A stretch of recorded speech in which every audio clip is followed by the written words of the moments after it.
Sir మా ఊర్లో school ఉంది సార్. అంగన్వాడీ టీచర్ లేరు సార్, ఆయమ్మ లేదు. 3 సార్లు అప్లై చేశాను సార్. అదే కులం వాళ్ళకి ఇస్తే బాగుంటది అనేసి మేము బీసీ అనే ఉంది సార్.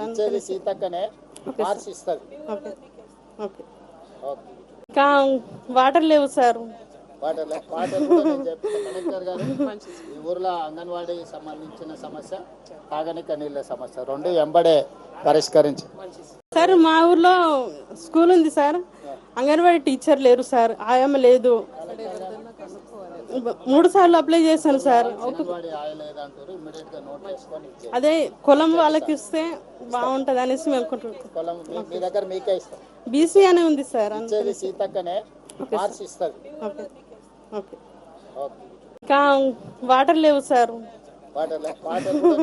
కలెక్టర్ గారు ఈ ఊర్లో అంగన్వాడీ సంబంధించిన సమస్య, తాగనిక నీళ్ళ సమస్య రెండు ఎంబడే పరిష్కరించి సార్ మా ఊర్లో స్కూల్ ఉంది సార్. అంగన్వాడీ టీచర్ లేరు సార్, ఆయమ్మ లేదు. 3 సార్లు అప్లై చేశాను సార్. అదే కులం వాళ్ళకి ఇస్తే బాగుంటది అనేసి మేము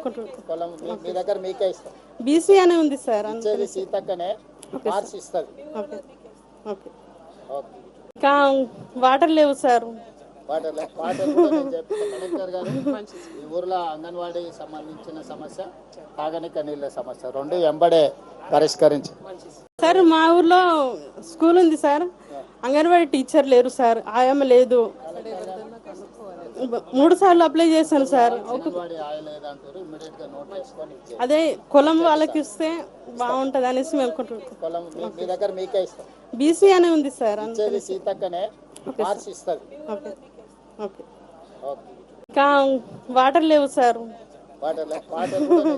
కలెక్టర్ గారు ఈ ఊర్లో అంగన్వాడీ సంబంధించిన సమస్య, తాగనిక నీళ్ళ సమస్య రెండు ఎంబడే పరిష్కరించి సార్ మా ఊర్లో స్కూల్ ఉంది సార్. అంగన్వాడీ టీచర్ లేరు సార్, ఆయమ్మ లేదు. 3 సార్లు అప్లై చేశాను సార్. అదే కులం వాళ్ళకి ఇస్తే బాగుంటది అనేసి మేము బీసీ అనే ఉంది సార్. Okay okay. ఇంకా వాటర్ లేవు సార్.